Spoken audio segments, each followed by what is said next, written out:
Now, at the risk of sounding like an old fart here, I just don't get it. Hi, it's me again, and I saw a headline in the paper yesterday which made me smile, which is quite rare when I'm reading the paper, especially the Daily Star, because all that ever does is make me angry, because they only ever talk about how much girls are making from OnlyFans, because that's a career now, but that's a different story. Have a look at this headline. Love Island is the most complained about TV show of the year after 7,000 Ofcom complaints. Good. I mean, I'm not into cancel culture, and I don't believe people should be allowed to like what they like and stuff like that. But I think Love Island is the lowest of the low, not just for television production, but also morally. I don't understand how our culture enjoys this show. So to see so many complaints makes me quite happy. If you like Love Island, that's fine. You're allowed to like what we like. I'm sure you'd hate some of the stuff I watch. But yeah, it's the lowest of the low television, in my humble opinion. It shouldn't be on the telly. The series gained over 6,000 complaints in total, with the explosive movie night episode racking in over 2,000 complaints alone due to the behaviour of the boys. Yeah, it's always boys at fault in it, but I didn't see it, so maybe it was quite bad. So I don't want to joke about it too much in case something bad happened. Specifically, Luca, Bish and Dami Hope, who were later accused of bullying fellow islander Tasha Gori. Alleged misogyny led to 1,500 Ofcom complaints being filed by viewers who reportedly noticed misogynistic behaviour from the boys. This also led to women's aid charities speaking out about the alleged coercive control and bullying on the show. Ofcom recently confirmed they would not be looking further into the complaints after carefully assessing complaints about the series on a range of issues. Hang on a sec, did they just say what I think they said? So is that Ofcom recently said they're not going to be looking into the complaints after carefully saying they're not going to look into them. So was that about the 1,500 complaints of misogynistic behaviour, or was that about the 7,000 complaints? They're just going to wipe their face of the 7,000 complaints. Oh, no, we can't be asked. There's probably nothing wrong there. Don't worry. People like Love Island. It's degenerate. It's fine. That's the way we want the country to be now.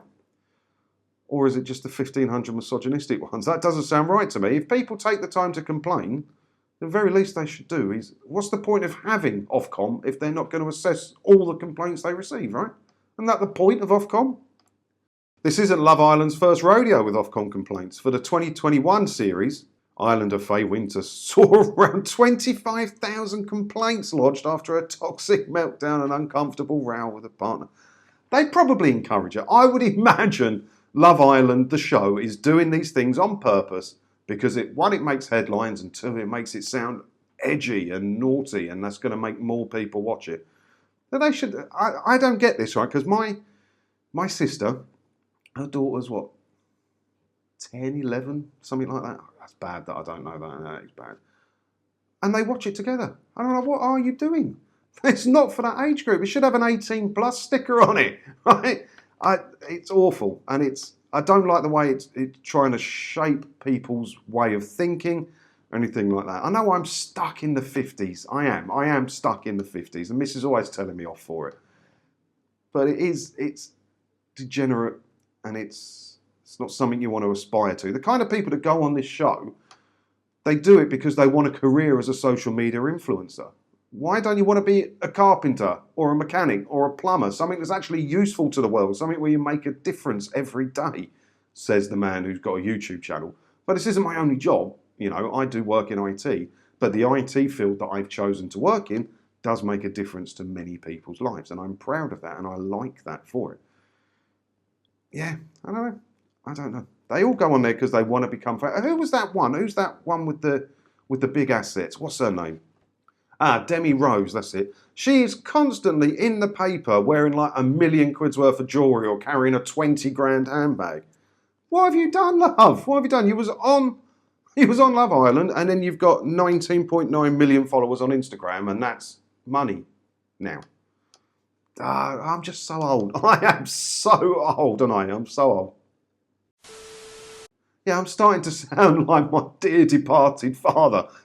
Get a proper job. That's how old I'm getting now. But this isn't social media influencing isn't a proper job, is it? I know it's money for nothing, and I'm calling the kettle the word you can't probably say at the end of that sentence now. because I've got a YouTube channel. But, you know, it's not the only job I do. I would never do this as a full-time job. This is just a bit of laugh that I do a couple of days a week. Oh, I don't know. I'll stop there, I think, before I keep talking and say something I probably shouldn't. Let me know what you think about it all down in the comments below. And as always, thank you for watching, and don't forget to hit the subscribe button if you haven't already, because that way, hopefully, I'll see you in another video again soon, won't I? Ta-da. I'm off to watch Love Island.